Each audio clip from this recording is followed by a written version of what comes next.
A cairde leir mé le honadí ón giste oibre son Chontae Tolkien sé sin an taine dara leibhéal Gaeilge a mbeidh oscailt de gasrán cnocha an bhliain sé hún. Is dea-scéal é seo ar nóí. Well, tá dea-scéal eile ag teacht amach ó chundae Sligeach ó thaobh oideachais dara leibhéal Gaeilge de freisin. Agus an líne inis chun introduún faoin dea-scéal seo tá Carol Ní Chormaic go héirleach ón chiste oibre son Chontae Loch Gile. Fáilte go dtí an chláir, Carol. Gur mágad an constata. Tá ceaglá go mágad.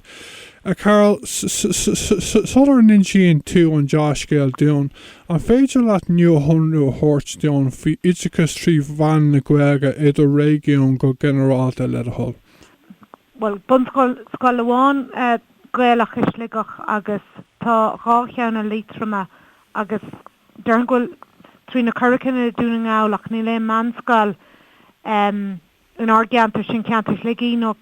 chontae lítrama agus fiúháin lungfurt ní le manscoil ann.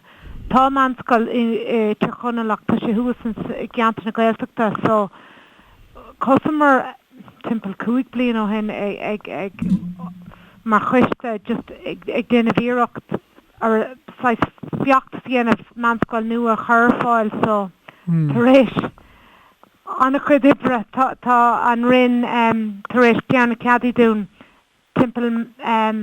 Mheán Scáte, so tá sé tosnú den leúna de, well, ba sé tosnú i Mheán Fómhair se thugan ag Ghaelcholáiste na tróide is Sligeach agus by postí ag freastal ó lítrama ó cuide Chontae agus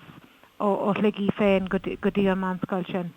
Aonad Loch Gile, so ní manscoil go hiile ar omláin atá ann, is aonad é faoin ceanara an scoil atá ann, so tá manscoil is Sligeach an tanamatár nó Ghaelcholáiste na trógra, so by aonad de stig Ghaelcholáiste na trógra agus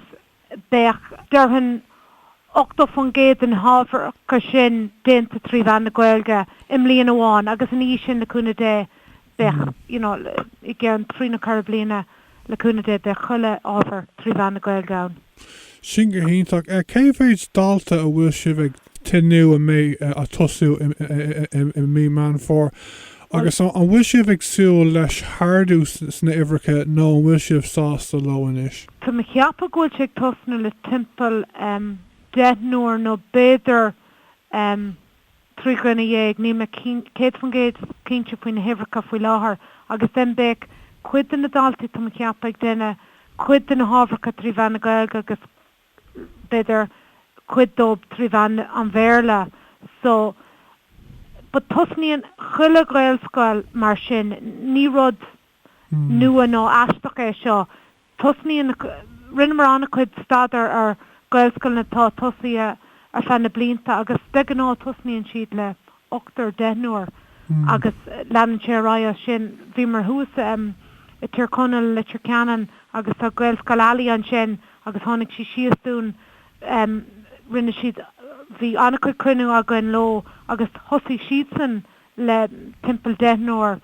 50 bliain ó hen agus tá an scoil sin I think bhfuil timpeall níos mó ná 300 daltaí sa scoil sin faoi láthair. An féidir beagán í rá dom faoi stair an factus a bhí a gcuibh ar son Chontae Loch Gile agus cén plan atá a gcuibh donna blianta amachráin. An deacracht a bhí an bhí se thódachar ahananta sa áile ó rinn ón rinn oideachais. Just ní raibh siad sásta go raibh éile bheith Sligeach le high scoil mar seo, so bhí ar an anna chuid statisticí a thuirtún chun haspáint go raibh éileh sa cheantar le manscoil agus bhí anna chuid crunithe a gin lo thosamar leis an VC Sligeach go dúspáir nó an ETB an tanam nuatá sin agus bhí siad sásta 6 sásta scoil a thuirtún leis an ETB and then fuair amach nach rá na Ibhreacha ceartach an scoil a ránamar and then bhí ar an dul-arás go dtí an rinn oideachais agus haspáint bhí 6 criteria acu agus bhí ar an dul tríd an criteria sin agus haspáint an rinn go raibh an criteria ceart ag an scoile fiochamar agus ag an dara fiochamar Coláiste na Trochra Sligeach mar an bhanscail. But thos mis leis an choiste timppla cúig bliain ó hen ach ribh sin bhí choiste is Sligeach I'd say ar fa cúig bliain a ribh sin ag déanamh an obair ar son manscail nua áil ach ní éirigh lo ag an an because dúirt an rinn nach ra siad sásta scoil a thógáil Sligeach nó ahananta sa thuirsta Gaeilscoil Sligeach so then stop an choiste fa beidir bliana and then thosmar ríis leis an choiste nua timppla cúig bliain ó hen. Agus féidir a rá cé híad na daoine eile tá ar an gceiste seo. Bí an annach daine ag na crunethe ó am go ham na braintse tá Rosso snodig mar ofiga paibliocht agus tá dara Gallagher agus Mairead ní Ganlaigh agus Mícheál O'Brien agus Valerie Taggart sin derhan chu rinne me termite den éig an bháin go samar spotach sin an sais an a choiste sa lár a bhí ag déanamh anna chud ibre ach fuair anna chud cabhair ó gcuoine eile agus bhí daoine is Sligeach ansásta cabhair thuirstin, bhí na polatóirí Sligeach ansásta cabhair thuirstin, bhí sais agus an Raidió fuair an paibliocht an local Raidió Sligeach so bhí daoine tip hir den rud tip an muid an gcuiste. Is cuimhan lom nóair a bhunaíoch Coláiste an Fios go rathphearnán agus Coláiste Glór na Mara i maiile brigéin i maiile clia hí na himhreacha an íseos sa céad bliain ach go níos tá siad oscailte le cúpla bliain nuasáil agus chuna himhreacha ag fás, An sin leúna dé broch an rud céine Sligeach an I suppose ní lenach éad faoi láthair agus is ionintach an rud é sin ach tá muidna mar choiste ag tanú le Gaeilscoil amachcha seo agus scoil yes faoin Coláiste na Trochra tá sin ach a scoil héana a bheith acuúd, An bhfuil sé fearrá go méid an roinn oideachais ag brathnú thar tréimh sa ceithre bliana chuna álamach an bhfuil nóhan daltaí goibh chun Gaeil Coláiste neamhsplach a bhunú? Ní me cínte faoi sin tá sé dechar ebre amach ó am go ham céir dé tagan rialtas nuasnach agus athraíonn rudaí agus ní bhína sat go minic céir do mínig siúil but ag an am agus an rud na fuair annach chud cabhair ó Gaeilscoilna thug siad annach chud cóirla dún tháinig si go dtí na crunethe linn agus bhí siad a gcónaí an sin chun cabhair a thuirt dún thuaigh siad a dangbáil leis an rinn ar son bhí Gaeilscoilna ionintach thug siad annach chud cabhair dún. Sin héintach tá job ionintach déanta go bhar aon nós. An bhfuil teachtach a gut ag an nera a Carol faoi Coláiste Loch Gile dó ar néistóirí agus just ag caint chun caint faoi oideachais tríomhán na Gaeilge dara leibhéal go generalta?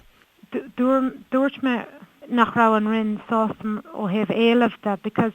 tá rud amach an sin agus ceapan tiismthirí gúil se dachar do chud oideachas dhéanamh tríomhán na Gaeilge go háire ag an dara leibhéal agus ceap sé hingar mitatáach an sin agus beidir go gath muidna mar peibli daoine a labhraíonn Gaeilge gona dótha ceart dúna beidir sais teachtacht maith chu amach a rála daoine is rud maithe sin ní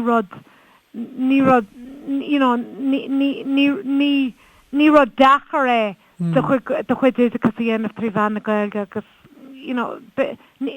ceap sé nach digan gná tiismthirí an rud sin beidir go sé difriúlam lá clí cos tá sé dechar scoileanna áil agus tusa gom faoi sin ach faoin túthe bíon rá ag daoine ó héh scoileanna de agus cá daoine smuoine faoin Gaeilscoil mar rud eile is rá eile é is ionintach an rud é an oideachas áil tríomhán na Gaeilge.